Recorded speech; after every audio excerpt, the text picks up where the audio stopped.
여러분, 오늘은 가정의 달 세 번째 말씀으로 야곱의 험악한 인생 53년이라는 제목으로 은혜를 나누도록 하겠습니다. 여러분, 약속의 자녀, 즉 예수 그리스도를 믿고 구원받은 약속의 자녀는 어떤 삶을 살아야 될까요? 오늘은 야곱의 인생을 좀 점검해 보려고 합니다. 여러분, 지금 오늘 본문에 기록된 말씀은 야곱이 130이 되었는데 바로 앞에서 이렇게 고백합니다. 내가 험악한 인생을 살았습니다. 이렇게 고백을 해요. 약속의 자녀인데, 창세 전부터 하나님이 야곱을 선택하셨고 그를 사랑하셨고 그를 세상에 보내셨고 그로 말미암아 예수 그리스도 오시는 통로로서의 계획을 갖고 계시는데, 왜 야곱은 자기 인생의 130년이 험악했다고 고백을 하는가? 누구의 문제일까? 오늘 기록된 말씀을 들으면서 첫 번째는 우리의 삶을 점검했으면 좋겠습니다.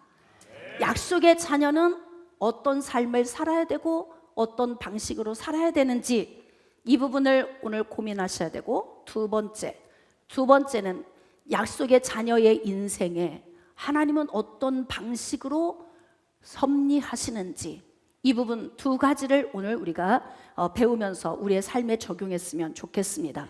지금 야곱의 나이가 130입니다.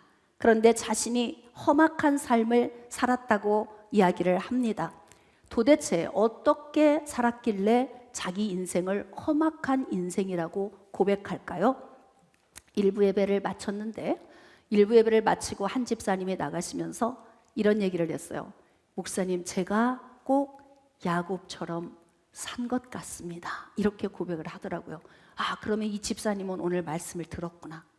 내 말씀으로 들었고 이 말씀이 내 심장에 꽂히면 지금부터 변화되면 되는 겁니다.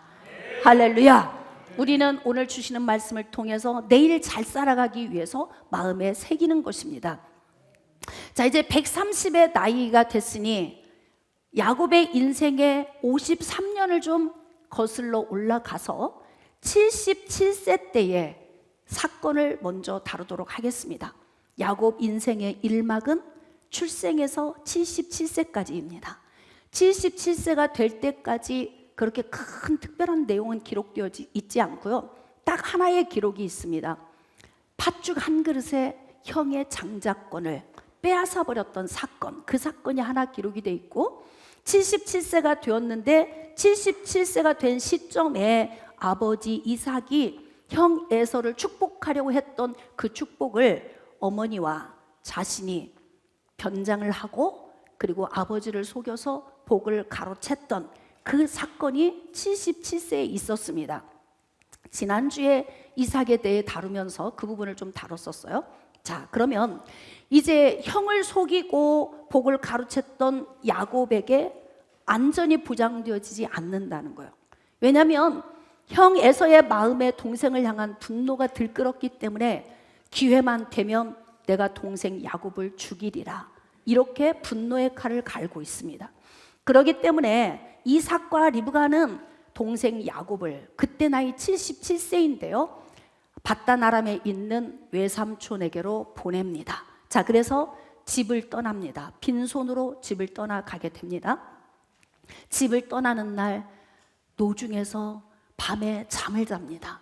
그런데 그 밤에 하나님께서 그에게 나타나셨습니다. 여러분, 약속의 자녀가 사는 삶 가운데 하나님이 개입하시고 섭리하시는, 또 하나님의 작정을 이루어 가시는 모습을 우리가 잘 기억해야 돼요. 저와 여러분의 인생에 하나님은 언제 개입하셨나요? 여러분은 하나님을 언제 만나셨나요? 하나님이 여러분에게 언제 찾아오셨습니까? 야곱은 77세가 될 때까지 하나님을 만난 적이 없는 사람이에요. 그리고 아버지와 어머니의 그 신앙의 복, 은혜 안에서 염려, 걱정, 근심 없이 배불리 먹고 누리며 살았어요. 그것이 야곱의 인생 일막입니다. 그런데 이제 거부인 아버지의 집에서 도망갈 수밖에 없는 도망자의 인생 임하기 시작이 된 것입니다. 그런데 그때 하나님께서 베델에서 나타나셨습니다. 자, 창세기 28장 10절 이하입니다. 야곱이 브엘세바에서 떠나 하란으로 향하여 가더니 한 곳에 이르러는 해가 진지라 거기서 유숙하려고 그곳에 한 돌을 가져다가 베개를 삼고 거기 누워 자더니 밤에 잠을 자는데 꿈에 하나님이 나타나신 거예요. 사닥다리가 땅 위에 섰는데 그 꼭대기가 하늘에 닿았고 또 보니 하나님의 사자들이 그 위에 오르락 내리락 합니다. 또 보니 여호와께서 그 위에 서서 이르시되 나는 여호와니 너의 조부 아브라함의 하나님이요 이삭의 하나님이라 내가 누워 있는 땅을 내가 너와 내 자손에게 주겠다. 여러분, 이것이 하나님의 특별 계획입니다. 하나님의 특별 계획은 바뀌어지지 않습니다. 내가 어떤 모양으로 살든 하나님은 내가 살고 있는 그 인생 가운데 찾아오셔서 하나님은 당신의 계획을 이루어 가신다는 거예요. 지금 도망자의 신세가 되었잖아요. 그것도 형의 복을 가로채고 도망가고 있어요. 약속의 자녀가 해서는 안 될 일을 했잖아요. 눈이 어두운 아버지를 어머니와 함께 속였지요. 그리고 복을 가로챘습니다. 그리고 가는데 그 밤에 하나님이 오셨다 이 말입니다. 우리가 의로워서 내가 어떤 의로워지기 위한 대가를 치러서 그래서 하나님이 우리를 사랑하신 것이 아니라 하나님이 먼저 우리를 사랑하신 거예요. 나의 존재 여부와 상관없이. 할렐루야. 야곱은 비열하고 거짓됩니다. 늘 속이면서 형의 장자권도 형의 받을 복도 빼앗아간 사람이에요. 그럼에도 그 밤에 하나님이 찾아오신 거예요. 왜냐하면 하나님은 야곱을 통해 이루시고자 하는 계획이 있으셨기 때문에 그런 것입니다. 우리가 지금 쓰임받는 것은 내가 누구보다 더 탁월하거나 믿음이 더 출중하거나 그 사람보다 더 좋은 요인이 많아서가 아니라 나를 향한 하나님의 특별한 계획이 있으셨기 때문에 우리가 지금 쓰임받고 있는 것입니다. 깨달아지시면 아멘. 자, 이렇게 하나님께서 임하셔서 말씀을 주시는데 내가 이 땅을 내게 주겠다, 내 씨를 통해서 민족을 이루어 주시겠다 이렇게 말씀하세요. 누구한테 하신 말씀이에요? 아브라함에게 하신 말씀입니다. 또 누구한테 했어요? 아버지 이삭에게 주신 말씀입니다. 그런데 지금 누구한테 주시고 계세요? 아들 야곱에게. 지금 형과 아버지를 속이고 복을 가로채고 도망가고 있는 도망자의 신세인 야곱에게 하나님께서 임하신 것입니다. 자, 14절입니다. 내 자손이 땅에 티끌같이 되어 내가 서쪽과 동쪽과 북쪽과 남쪽으로 퍼져나갈지며 땅의 모든 족속이 너와 내 자손으로 말미암아 복을 받으리라. 이게 하나님의 특별한 계획입니다.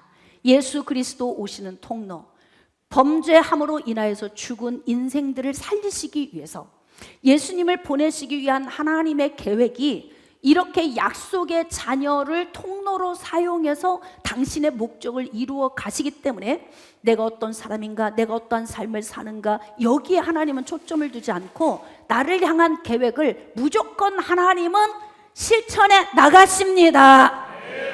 그래서 오늘도 우리가 쓰임을 받고 있는 것입니다. 자, 이렇게 하나님께서 말씀을 주시는데 또 덧붙여 주십니다. 15절입니다. 내가 너와 함께 있어. 자, 첫 번째는 하나님은 항상 우리와 함께 계십니다. 자, 이곳에 함께 계심을 믿으시면 아멘. 영이시기 때문에 우리의 육신의 눈으로 볼 수 없지만 하나님은 지금 영으로 오셔서 우리 가운데서 함께 하십니다. 자, 그 다음 두 번째, 네가 어디로 가든지 너를 지키며.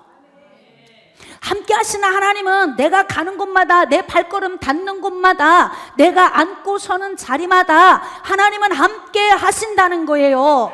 그리고 항상 어떻게 한다고? 지켜주신다는 거예요. 함께 하시는데 아무것도 안 하셔? 그러면 무슨 의미가 있어요? 함께 하시면서 어떻게 하냐면 호위하시고 보디가드가 되셔서 보호하시고 지켜주신다는 겁니다. 믿어지시면 아멘. 그렇습니다. 이렇게 하나님은 함께 계셔서 지켜주시고 너를 이끌어 이 땅으로 돌아오게 하신다. 인도하신다. 성령께서 우리의 삶을 인도하십니다. 우리가 잘못된 길로 가면 긴 난코스의 길에서 정말 버벅거리고 고통스럽게 고생하고 있는 곳에서 하나님이 개입하셔서 유턴해서 다시 원상태로 돌아오도록 하게 하시는 거예요. 그러니까 지금 야곱은 고생해야 될 이유 없잖아요. 그러니까 인생의 삶을 선택하는 방법이 중요한데 거부인 아버지의 집에서 그냥 복되게 살면 돼. 이게 너무 욕심이 많으니까 이런 문제가 발생이 되는 거예요. 그렇죠? 굳이 형의 복을 가로채지 않아도 이미 거부인 아버지 돌아가시면 다 누구 거다? 내 거잖아. 형하고 나하고 나누면 되는 거예요. 형은 장자니까 갑절의 복을 가져가도 이미 아버지는 너무 거부해요. 그렇기 때문에 야곱은 이렇게 탐욕을 가지고 속이면서까지 이렇게 해야 할 필요가 없음에도 불구하고 그의 욕심은 끝도 없는 거야. 그럼에도 불구하고 그의 이탈된 삶, 전복된 삶, 그 삶에서 다시 정상으로 하나님이 되돌려 놓으시겠다. 이렇게 지금 약속을 주시는 겁니다. 내가 내게 허락한 것을 다 이루기까지 너를 떠나지 아니하리라. 다시 말하면 하나님이 야곱을 통해 이루시고자 하는 계획을 세우셨는데 그 계획을 다 이루시기까지 안 떠나신대. 그 말씀은 바로 뭐예요? 끝까지 책임지신다, 이 말씀입니다. 세상에 이 땅에 있는 어떤 누가 나하고 이렇게 할 거야? 응? 어떤 누가 끝까지 함께 할 거며 나와 항상 함께 하고 나를 지키고 호위하고 보호해 주면서 나를 인도해 주고 끝까지 책임질 존재가 어디가 있습니까? 없습니다. 이 땅에는. 깨달아지십니까? 유일하신 하나님, 그분만이 우리에게 이렇게 은혜를 주실 수 있는 분이심을 믿으시면 아멘. 이렇게 하나님이 말씀하시면 우리는 어떻게 하면 되냐면 아멘 이렇게 하고 하나님의 말씀을 마음에 새기고 그리고 그 말씀을 믿고 가면 되는 것입니다. 자, 야곱은 어떤 사람일까? 하나님이 주신 이 음성을 듣고 야곱이 이렇게 대답을 합니다. 20절입니다. 야곱이 서원하여 이르되, 서원 이렇게 함부로 하시면 나중에 후회돼요. 그리고 멍해가 돼, 이 서원이. 그런데 하나님이 이렇게 인도하시고 함께하고 이끌어주시고 끝까지 책임지시겠다. 그러면 하나님과 발맞추어 2인 삼각경기 하면서 걸어가시면 되는 겁니다. 그런데 지금 야곱은 서원합니다. 하나님이 나와 함께 계셔서 내가 가는 이 길에서 나를 지키시고 먹을 것과 입을 옷을 주시어 내가 평안히 하나님 집으로 돌아가게 하시면 여호와께서 나의 하나님이 되실 것이요. 이런 기도 혹시 하고 있지 않아요, 우리? 나 너 도와줄게. 너 인도할 거야. 끝까지 책임진다. 네가 힘들 때는 내가 위로해 줄 거고 내가 상담자가 될 거야. 그러면 아멘. 그러면 되는데 진짜 상담자가 되어 주시거나 끝까지 책임져 주시거나 보호해 주실 때 그때 하나님이 내 하나님 되는 겁니다. 이렇게 기도하면 이건 진짜 어린아이 초보 같은 신앙을 가지고 있는 거예요. 그러니까 이렇게 여린 초보 같은 신앙을 가지고 있으니까 삶을 사는 방식도 초보처럼 살아가는 거예요. 여러분, 예수 그리스도를 믿고 구원받으면 우리의 삶이 그냥 형통하고 시온의 대로처럼 쫙 열리는 게 아니에요. 되게 막 단상에서 그러지, 막 세계 민족 열방 가운데 막 자녀들이 뛰어날지다 그러면 거의 실신할 정도로 두 손 들고 아멘 하잖아요. 그게 그렇게 오는 게 아니라고. 그러면 그 복이 하나님이 주신 약속의 말씀이 우리에게 임하시려면, 그 말씀이 이루어지려면 내가 삶을 어떻게 선택하며 살아야 되는가, 이 부분 내가 해야 할 일이 반드시 있다는 거예요. 아멘하고 그냥 가지. 여기에서 이렇게 소원을 하죠. 그리고 내가 기둥으로 세운 이 돌이 하나님의 집이 될 것이요 하나님께서 내게 주신 모든 것에서 10분의 1을 내가 반드시 하나님께 드리겠나이다 하더라.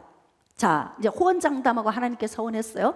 그럼 이 코스가 어떻게 돼야 되냐면, 인생 2막이 지금 도망자로 시작이 됐어요.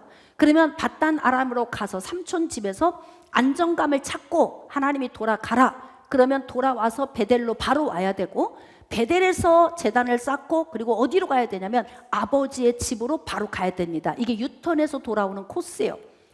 야곱이 그렇게 했을까요? 그렇게 하면 인생에 문제가 많이 발생하지 않아요. 그런데 자꾸 문제를 달고 살아. 이유가 무엇일까요? 하여튼 밧단 아람에 도착을 했습니다. 삼촌의 집에 도착을 했는데 그곳에서 무일푼으로 갔잖아요. 빈털터리로 갔어요. 그러니 여러분, 아버지의 집은 부자이지만 내가 아버지에게서 분가돼서 나갔을 때 이미 나는 단독적으로 가난한 자가 된 거예요. 그러니까 삼촌 집에 가서 종살이 할 수밖에 없게 되는 거예요. 그러니까 여러분들이 지금 평안을 누리고 있을 때 감사하시기 바랍니다. 하나님이 여러분에게 쉴 수 있는 안락한 곳, 그늘진 곳, 푸른 초장으로 우리를 인도하실 때 감사하시기 바랍니다. 일부러 광야로 나가지 않기를 축복합니다. 그 욕심 좀 줄였으면 광야로 안 나가도 되잖아요. 가서 없어도 될 생 고생을 또 시작하게 된 거 아닙니까? 한 달이 지났습니다. 외삼촌이 부릅니다. 야곱아, 이리 와봐. 네가 내 조카이기는 하지만 내가 품삯 없이 너를 부려먹는 건 좀 아닌 것 같아. 네가 품삯을 좀 정해. 그러면 네가 정한 대로 내가 줄 테니까. 그러면 이땐 좀 야무져야 된다고. 뭔가 지금 나한테 기회가 왔잖아요. 품삯을 받을 수 있는 기회가 오지 않았습니까? 그럼 이때 좀 야무져야 됩니다. 자, 야곱은 이때 삼촌과 어떻게 이 계약을 맺을까요? 삼촌 따님 둘이 있잖아요. 그런데요, 제가 라헬을 사랑해요. 큰딸은 알력이 좀 부족해서 미모가 조금 떨어졌고 둘째 딸은 그렇게 아름다웠대. 그러니까 야곱은 보자마자 둘째 딸 라헬에게 훅 빠진 거예요. 그래서 한 달이 지난 후에 삼촌과 품삯을 매길 때에 삼촌과 이렇게 계약을 맺습니다. 삼촌, 라헬을 아내로 나에게 주면 제가 7년을 봉사하겠습니다. 이런 거예요. 결혼 지참금을 7년으로 맞추겠다는 거지. 여러분 같으면 어떻게 하실까요? 여러분 각자 모든 사람이 다르겠죠. 삼촌, 제가 한 달을 무료 봉사하겠습니다. 이런 사람도 있을 테고, 어떤 사람은 1년, 어떤 사람은 더 크게 10년 말할 수도 있겠지만 굳이 그렇게 길게 7년을 잡을 필요가 있을까? 결혼 지참금은 내가 한 1년 정도 예를 들어서 버는 것으로 신부 아버지에게 주는 금액이다. 그럼 거기에 준한 금액에 맞는 시간을 좀 계산을 해서 한 달이든 6달이든 1년이든 정해서 하면 돼야 되는데요. 항상 야곱은 그냥 인생에 이렇게 뭐라고 해야 되나 좀 즉흥적인 데가 있어. 그래가지고 어머니가 형을 또 아버지를 속여서 야 복을 가르쳐자 그러면 알았어요 어머니 이러면 안 되잖아요. 정정당당하게 해요 어머니. 그렇게 해서 괜히 다리 뻗지 못하고 자면 평생 어머니나 저나 죄인입니다. 그러니까 정상적인 방식으로 아버지와 대화를 나눠서 이렇게 풀어가면 좋겠습니다. 이래야 되는데 어머니 경솔하고 야곱 경솔하고 똑같아. 닮았어. 어머니 치맛자락만 붙들고 있는 야곱은 어머니의 모든 걸 그대로 DNA를 받은 거예요. 그래가지고 항상 문제를 풀어가는 거 보면은 이게 안 똑똑하다 그런 생각이 드는 거야. 그래서 7년을 품삯으로 주겠다. 그렇게 해서 무료 봉사를 하겠다고 이야기를 했어요. 좋아. 그러면 네가 7년 봉사하면 내가 그때 내 딸을 주지. 7년이 며칠처럼 지나간 거예요. 라헬을 너무 사랑했기 때문에. 그래서 이제 기한이 온 거지. 삼촌 7년이 다 채워졌습니다. 제 아내를 주십시오. 그랬더니 알았다. 그래서 잔치를 시작한 거 아니에요? 이제 낮에 결혼잔치를 막 하고 나서 밤에 첫날 밤을 보내기 위해 준비를 하고 있는데 삼촌이 딸을 라헬을 데리고 와서 넣어주는 거예요. 야곱 눈에 보일 때. 그런데 그 밤에 그 여인을 붙들고 뜨겁게 사랑을 하고 행복한 밤을 지냈어요. 아침에 눈을 떠서 보니 작은 딸이 아니고 큰 딸이었어. 삼촌이 데리고 들어올 때 내가 봤을 때 분명히 라헬이었던 것 같은데 이게 무슨 일이야? 그리고 삼촌에게 이제 따지는 거예요. 그래서 삼촌 하는 얘기, 우리 지방에는 동생부터 시집보내는 그런 게 없다. 없기 때문에 그래서 먼저 큰 딸을 네가 취하고 그리고 작은 딸은 나중에. 그 대신 7일 후에 라헬을 줄 테니까 7년 더 봉사해. 천하의 사기꾼을 또 만났어. 여기서 자기가 아버지를 사기치고 도망갔는데요, 만났는데 더 센 사람이 기다리고 있는 거야 거기에. 여러분 생각해 보세요. 자기 딸이고 사위잖아 어찌 보면.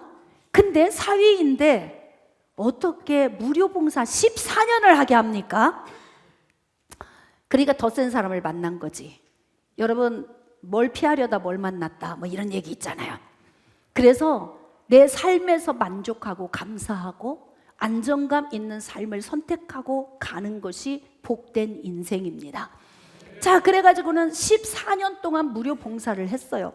이때 큰딸과 작은딸의 여종까지 아내로 얻어서 12명의 자녀를 출산을 했고 14년 동안 이제 가정이라고 하는 이 테두리 안에 아내 4명, 자녀 12명을 얻게 된 거예요.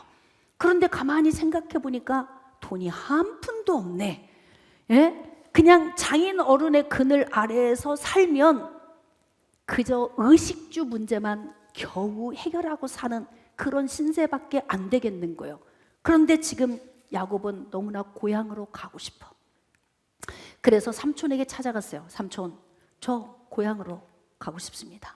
갈 것입니다. 근데 삼촌이 가만히 생각해 보니까 야곱이 온 이후로부터 재산이 엄청나게 늘어난 거야. 왜? 야곱이 성실하게 일하기도 했지만 야곱과 함께 하시는 하나님이 라반의 집에 복을 막 쏟아부어 주시는 거야. 여러분, 그래서 내가 복이 있으면 내가 있는 곳이 다 복을 받아. 아멘 하셔야 됩니다. 여러분이 복 있는 자가 되시기를 축복합니다. 그래서 삼촌이 생각할 때 야곱이 있기 때문에 내가 이렇게 부자가 됐는데 보내는 건 아닌 것 같아. 그러면 어떻게 해야 돼요? 14년씩 무료 봉사시키면 안 되지. 여기에서 정착하며 살게 하고 싶으면 정당한 예우를 해주고 또 딸들 또 손주들 먹고 살아야 되니까 풍성하게 좀 후원 좀 하고 상속도 좀 해주고 나눠서 갔으면 얼마나 좋겠습니까? 인간의 욕심이 그게 쉬울까요? 어려울까요? 어렵습니다. 내 자식인데 아버지는 계산하고 있어. 안 주는 거예요. 그러니까 뭐라고 하냐면 그래, 가지 말고 나하고 함께 있자. 그 대신 네가 품삯을 정해. 그러면 네가 정한 대로 내가 해줄게. 이렇게 된 거예요. 자, 이제 14년이 지났고 밧단 아람에서 20년을 머물렀는데요. 나머지 6년이 이제 그에게 기다리고 있어요. 이 6년 동안에 재산을 일궈놓지 않으면 그는 고향에 금이 한양 할 수가 없어. 빈털터리로 돌아가야 되는 거예요. 자, 그런데 하나님이 이때 개입을 하십니다. 여러분, 하나님은 부모가 자녀에게 잔소리하듯 그렇게 자주 말씀하지 않으세요. 부모는 끊임없이 한 얘기 또 하고 한 얘기 또 하고 이렇게 해라 저렇게 해라 막 이야기하는데 하나님은 그렇게 우리에게 막 그렇게 잔소리를 많이 하지 않으십니다. 그럼 어떻게 하느냐? 대부분은 우리에게 다 위임을 해요. 살도록 그냥. 여러분 14년간 종살이하며 살 때 이때 하나님은 침묵하고 계셨어. 말씀을 안 하셨다 이 말이에요.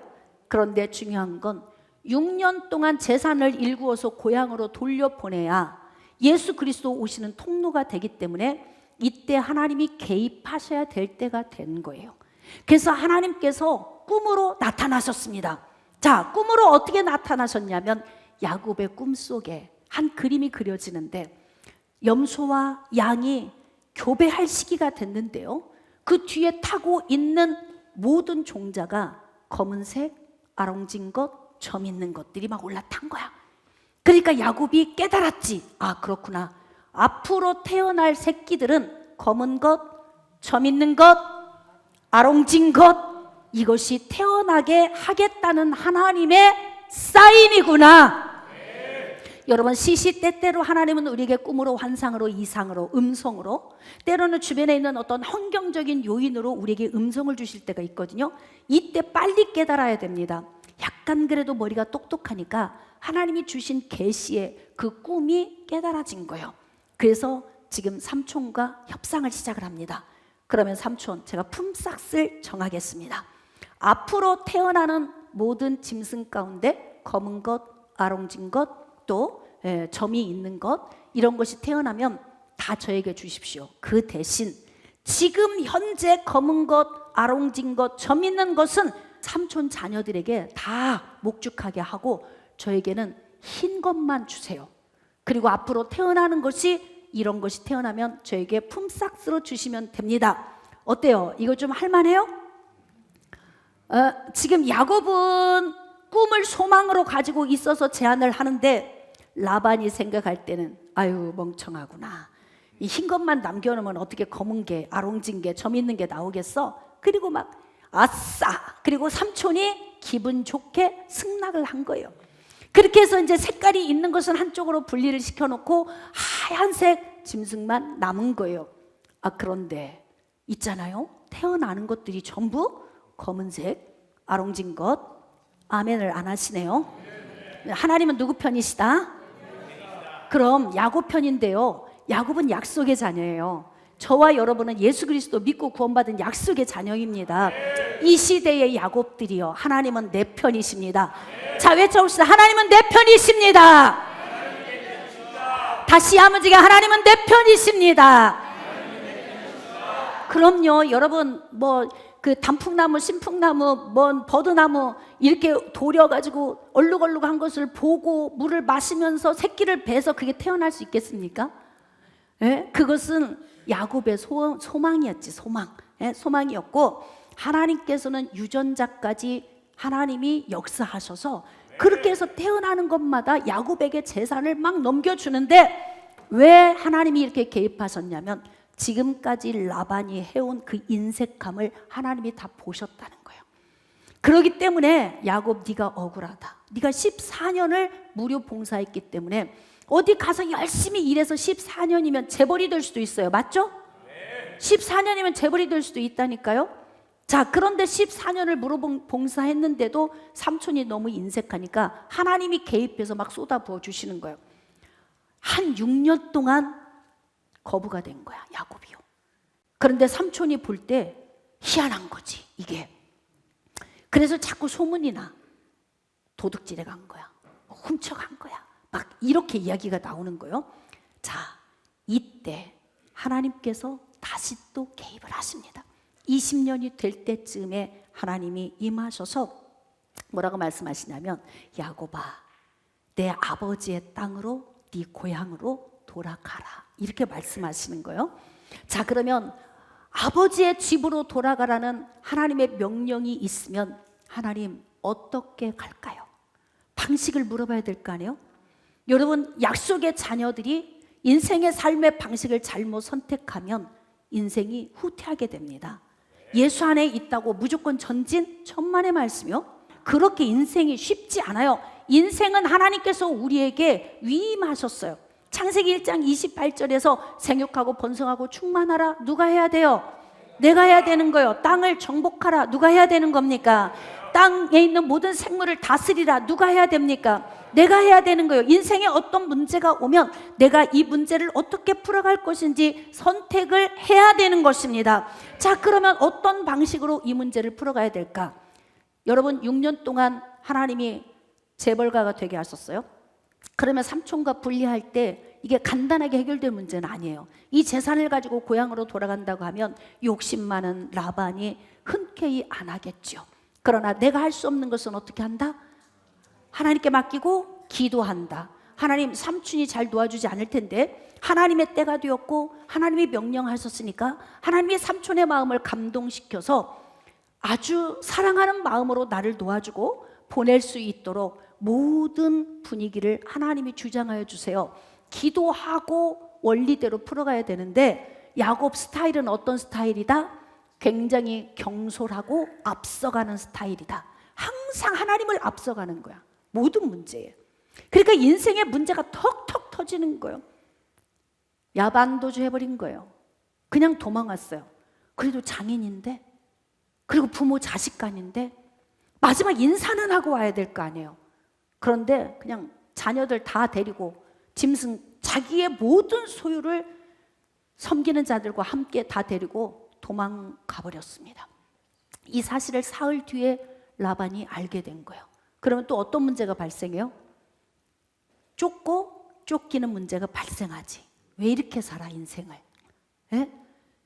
이런 방식의 삶을 선택을 하면 내가 기도하는 사람이고 예수 그리스도 안에 구원받은 사람이어도 이런 방식으로 살면 인생이 형통할 수 없어요.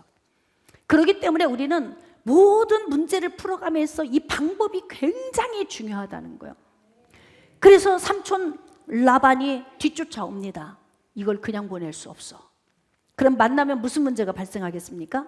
뭔가 상상할 수 없는, 예측할 수 없는 큰 문제가 발생할 수 있는 거예요. 하나님도 심장이 조마조마하실 것 같아. 야곱을 보면서. 또 누구를 보면서? 그럴 것 같습니까? 어때? 또 누구를 보면서? 나를 보면서 하나님이 조마조마하실 것 같다. 왜냐하면 내가 살아온 인생의 삶을 인생 1막 2막 쫙 보면은요, 그냥 그렇게 럭비공처럼 불안정한 삶을 우리가 살아왔잖아요. 하나님도 새파랗게 멍들으셨겠다, 심장이 막 조마조마하시겠다, 막 이런 느낌 있잖아요. 그러니까 어떻게 하냐면 하나님이 야곱을 만나야 될 때쯤의 시기에 라반에게 그 밤에 꿈으로 나타나셨어. 라반아, 야곱 손대지 말고 축복해서 보내주라. 야, 하나님이 이런 분이시라니까. 그러니까 우리가 지금까지 여기까지 우리가 온 건요, 하나님의 은혜예요. 나는 알지 못하지만 누군가의 꿈을 통해, 누군가에게 이상과 환상을 통해, 하나님은 누군가에게 당신의 음성을 통해 나를 지금까지 지키고 보호하셨다는 것을 믿으시면 아멘. 그렇게 하나님께서 그렇게 개입을 하셔서 삼촌 라반과 은혜롭게 마무리를 하고 헤어지게 된 것입니다. 자, 그렇게 해서 이제 인생 2막은 끝났어요. 그렇게 해서 그는 밧단 아람에서 보냈던 시간에 20년을 마무리하고 그는 이제 드디어 가나안 땅으로 들어오게 되었습니다.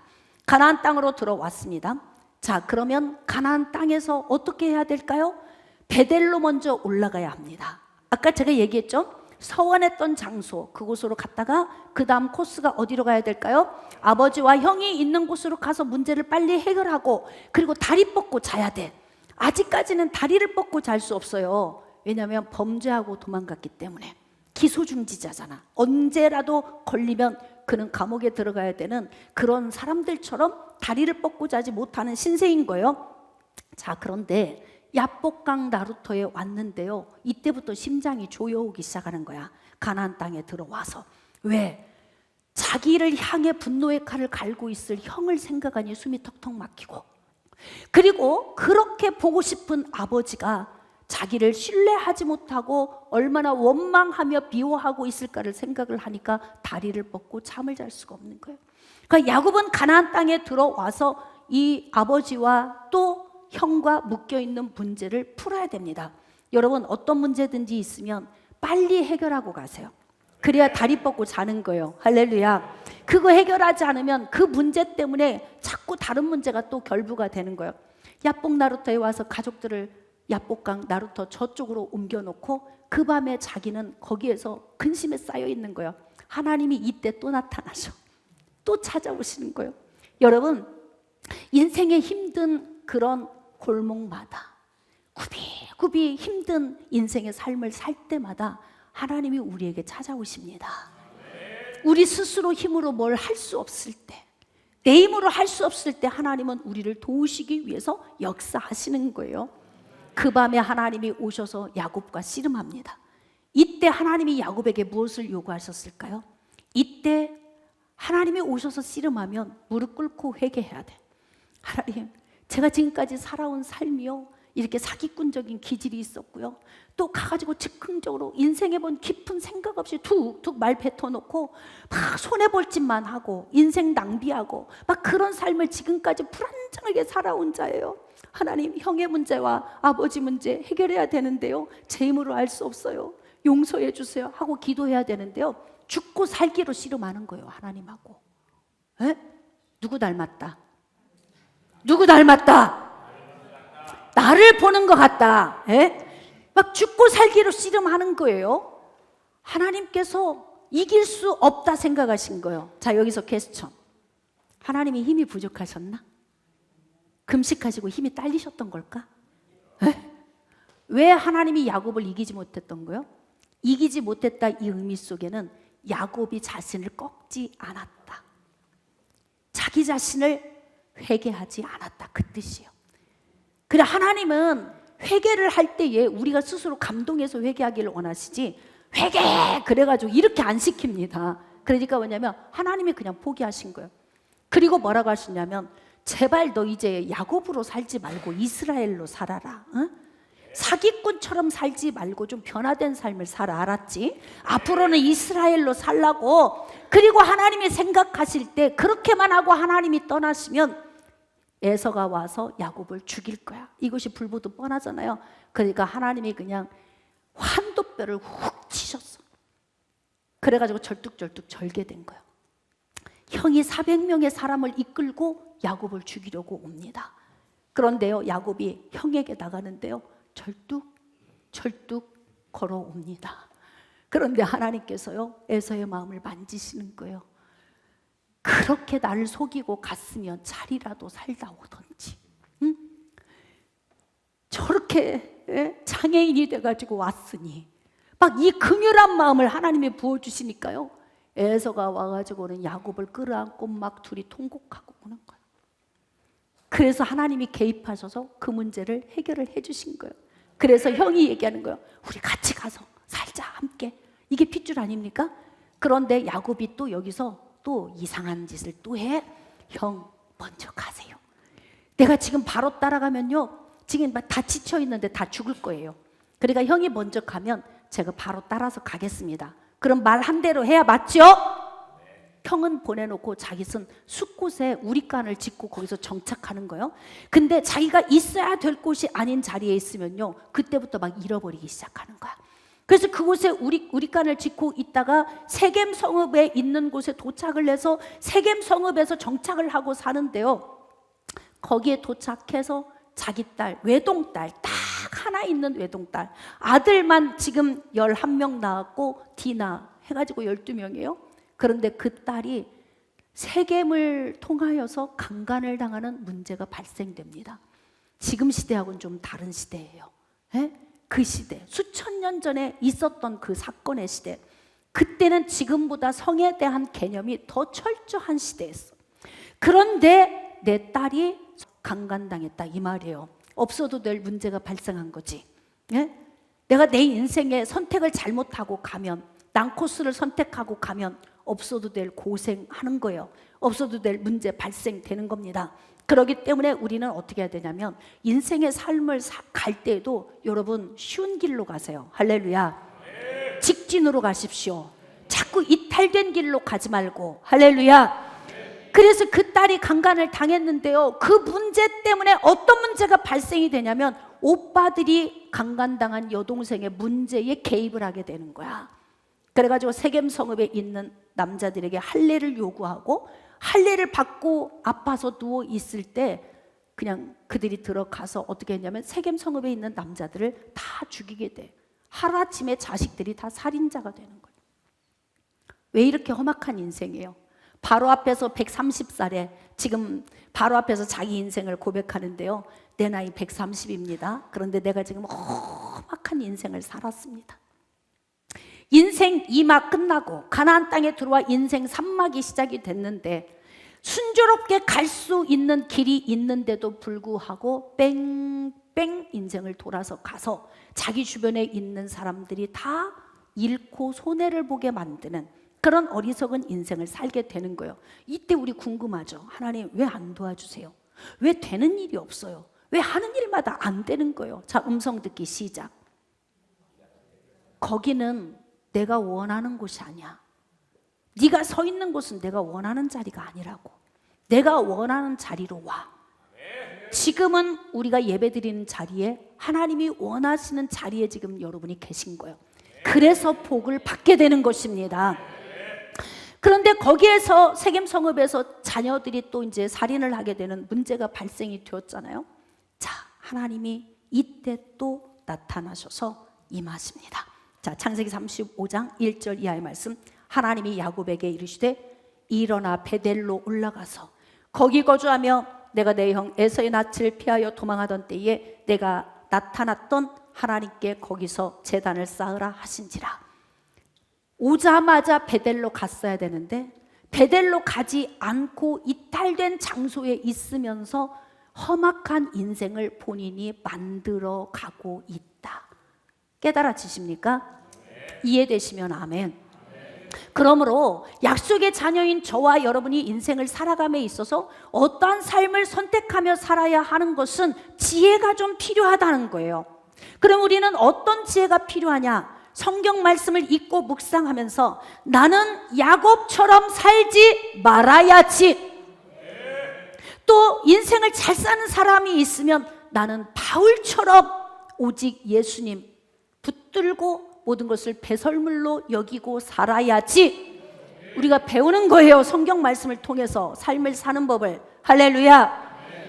자, 그런데 하나님께서 지금 베델로 가라고 하잖아요. 그때에야 다 우상 딴지 다 버리고 베델로 올라가. 언제 또 그들은 그렇게 우상을 드려왔는지요. 모든 식솔들, 거느린 사람들 안에 있는 모든 우상들 다 버리고 드디어 베델로 올라갑니다. 자, 베델로 올라가서 제단을 쌓습니다. 이제 베델로 올라가서 제단을 쌓았기 때문에 인생이 또 다 시온의 대로처럼 열리냐? 안 그렇다는 거야. 이게 인생이 한번 꼬이면 계속 꼬이는 거예요. 자, 한번 보겠습니다. 창세기 35장 19절 이하입니다. 지금 베델에서 이제 제단을 쌓고 다른 장소로 옮겨가는 과정 중에서요, 두고 보기에도 아까운 사랑하는 라헬이 아이를 낳다가 죽게 돼요. 19절, 라헬이 죽음에 에브랏 곧 베들레헴 길에 장사되었고, 부인이 4명이야 총. 언니하고 동생을 얻었고요, 그들의 여종 하나씩 다시 또 아내를 삼았기 때문에 4명이야. 왜 명이 짧아도 꼭 라헬이야? 네? 하나님 왜 데려가셔도 크게 제가 두고 보기에도 아까워하는 라헬을 데리고 가셨습니까? 우리 이렇게 말할 수 있잖아요. 그럼 생각해 봅시다. 라헬이 임신 중에 있어요. 오자마자 아버지 집으로 직코스로 갔더라면 노중에서 아이 낳아야 될 이유가 있었을까? 네? 임신한 사람 데리고 여기로 저기로 여기로 저기로 다니면서 그렇게 고생시키다 보니까 지쳐있어, 임산부가. 그러니까 출산을 하는데 힘을 줄 수가 없는 거예요. 그러니까 아이를 낳다가 산모가 그냥 세상을 떠나게 되는 겁니다. 이런 아픔이 있어요. 진짜 이게 인생에 없어도 될 문제가 발생돼서 아주 그냥 너무 고통스러운 험악한 인생의 삶을 살고 있는 거예요. 그래서 아내를 길에 장사하고 그냥 길에 묻고 그리고 갑니다. 자, 그런데 거기서 문제가 끝이 아니라는 거예요. 21절입니다. 이스라엘이 다시 길을 떠나 에델 망대를 지나 장막을 쳤다. 어딘지 모르게 장막을 치고 거주하기만 하면 문제가 터져. 그러니까 지금 야곱이 머물러야 할 땅이 있는 거예요. 빨리 가야 하는 거예요. 그런데 자꾸 지체해요. 여기서 왜 지체하는지 한번 여러분 묵상해 볼까요? 왜 야곱이 자꾸 지체하는 것 같아요? 이제 형하고는 문제가 해결이 됐어요. 그런데 왜 자꾸 지체를 해? 아버지 집에 가는 걸 왜 자꾸 지체하는 거예요? 아버지 얼굴을 볼 면목이 없어. 빨리 가서 얼른 해결을 하는 게 좋은데 아버지 얼굴을 어떻게 보지? 심장이 조여들기 시작해. 그러니까 자꾸 지체해. 여기서 지체, 저기서 지체, 시간을 계속 보내는 거예요. 그러다 보니까 문제가 툭툭 터지는 거야. 자, 그런데 이스라엘이 그 땅에 거주할 때에 르우벤, 큰아들이에요. 르우벤이 가서 그 아버지의 첫 비라와 동침함에 이스라엘이 이를 들었더라. 서모 비라와 통간을 하게 되는 문제가 발생됐어. 일반적이지 않죠, 인생이 좀? 어때? 이 사람보다 더 심한 인생 사신 분 여기 계십니까? 야곱보다 더 심각한 인생. 이런 인생을 만들지 맙시다. 지금부터 복된 길로 갑시다. 하나님이 원하는 자리에 서 계십시다. 그래서 지금 마음 안에 험악한 인생이 하나둘씩 계속 쌓여가고 있는 것 아니겠습니까? 자, 그리고 이제 그냥 돌다 아버지 얼굴 보기가 너무 두려운데 돌다 이곳에 와서 43년이 지난 때에 아버지의 집에 도착을 했잖아요. 창세기 35장 27절, 야곱이 기럇 아르바의 마므레로 가서 그의 아버지 이삭에게 이르렀더니 기럇 아르바는 곧 아브라함과 이삭이 거류하던 헤브론이더라. 이삭의 나이가 180세라. 여러분, 이삭이 60세 때 에서와 야곱을 낳았어요. 지금 이삭이 180세예요. 그러면 지금 야곱은 몇 살인 거예요? 120살인 거예요. 그럼 계산해 볼까요? 77세에 아버지와 형을 속이고 인생이 막 도망자의 삶이 시작이 됐어. 그런데 지금 인생 산막으로 들어와서 가나안 땅에 들어와서 아버지에게까지 오는데 도망자로 가서 아버지에게 도착하는 시간이 몇 년 걸린 거예요? 43년이 걸린 거예요. 이렇게 안 살아도 되죠? 이거 운명입니까? 정해진 겁니까? 하나님이 그렇게 정해놓으신 것입니까? 아닙니다. 그는 이렇게 난코스를 선택하며 살았던 거예요. 그렇기 때문에 우리는 인생을 사는 동안 하나님이 우리에게 위임하신 위임의 복을 적용해서 복된 길을 선택하며 살아야 된다는 것입니다. 자, 이때 아버지 180에 이제 세상을 떠나서 장례를 치르게 된 것입니다. 자, 그런데 거기에서 끝이 아닙니다. 어쩌면 이렇게 인생이 파란만장할까요? 세상에 그 두고 보기에도 아까운 라헬이 낳은 아들 요셉이 그렇게 사랑스러운 거야. 왜냐하면 말하는 것도 하는 행동도 마음 씀씀이도 다 지 엄마 닮았어. 내가 그렇게 또 두고 보기에도 아까워하는 그 라헬. 그래서 야곱만 보면 엄마 그 자기의 아내를 본 것 같아서요, 오직 이 아들만 쭉쭉 빨고, 이 아들만 사랑하고, 이 아들만 채색옷에서 입히고, 이 아들만 맛있는 것 먹이고 막 이렇게 사는 거예요. 내가 야곱 같다 이런 분 있어요? 여러분, 모든 자녀는 동등하게 대해줘야 됩니다. 편애하지 마시기를 바랍니다. 편애를 하면 어떤 문제가 발생하냐면, 편애를 하게 되면 그 편애를 받은 그 사람의 인생이 힘들어지는 거야. 에? 그러니까 없어도 될 문제가 또 발생하겠죠. 나머지 형제들이 요셉을 시기하기 시작하는 거예요. 그래서 어떻게 해요? 이스마엘 상인들에게 자기 동생 요셉을 팔아버려. 그리고 어떻게 합니까? 그의 채색옷을 벗어서 짐승을 죽여 피를 묻혀가지고 아버지에게 가져온 거예요. 아버지, 이거 한번 보세요. 이거 요셉 채색옷이 맞지요? 맞다. 근데 요셉은 어디 있느냐? 아마 짐승이 물어간 것 같습니다. 오던 길에 채색옷 이것만 우리가 발견했습니다.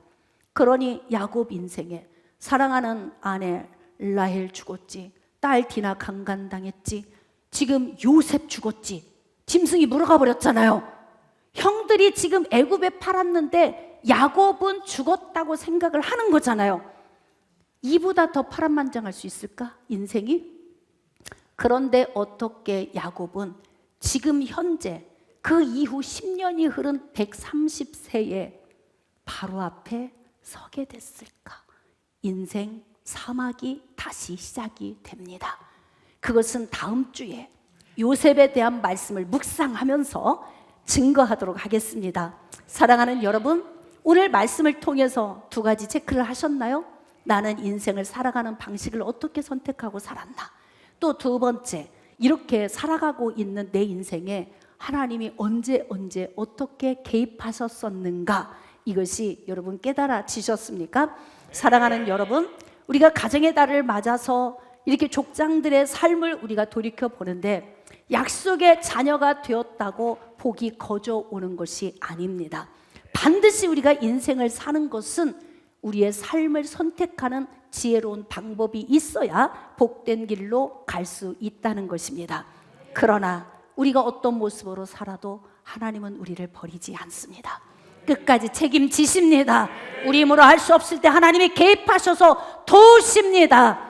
그러므로 이제는 우리가 복된 길을 선택하고 가면서 하나님과 동행하고 하나님이 주시는 복된 은혜 안에서 아름답고 복된 가정과 삶 이루어 가시기를 주님의 이름으로 축복합니다.